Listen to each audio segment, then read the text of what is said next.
நம்மளோட கட்சி வந்து 50 வருஷத்துக்கு மேல அரசியல் பண்றாங்க.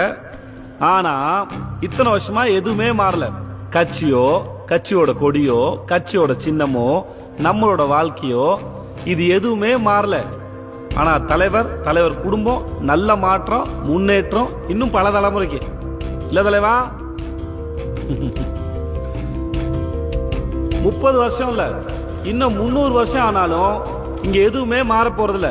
நம்மள மாறும் விட மாட்டாங்க. நம்மகிட்ட மாற்றம் வராம நம்மள பத்திரமா அப்படியே பாத்துப்பாங்க.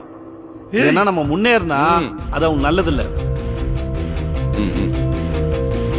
என்ன கோவமா? சற்று ஓரமாய் போய் நில்லுங்க.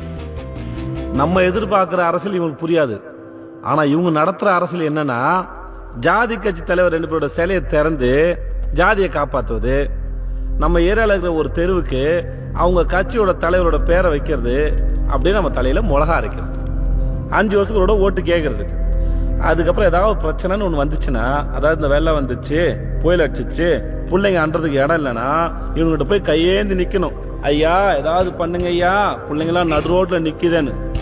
எல்லாம் கர்ண பரம்பரை இல்ல, ஏதோ அவங்க அப்பா வீட்டு காசு எடுத்து நம்ம கையில குடுக்குற மாதிரி, நம்ம அரிசியும் பருப்பும் வாங்கும்போது கட்டின வரி பணத்துல அவனுங்க வாரி சுட்டிக்கினது போக மிச்சம் இருக்கிற பணத்தை நம்மளுக்கு கொடுப்பானு, அதுவும் எலும்பு துண்டு மாதிரி.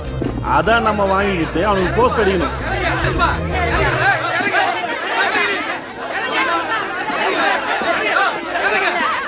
நான் பேசுறது உங்களுக்காக இல்ல, கரை வேட்டி கட்டி அழுக்கா இருக்கிற உங்களுக்காக இல்ல. உங்களை நம்பி உங்க வீட்டுல உட்கார்ந்து இருக்காங்களே உங்களோட புள்ள குட்டிங்க, அடுத்த தலைமுறை, அவங்களுக்காக பேசுறேன்.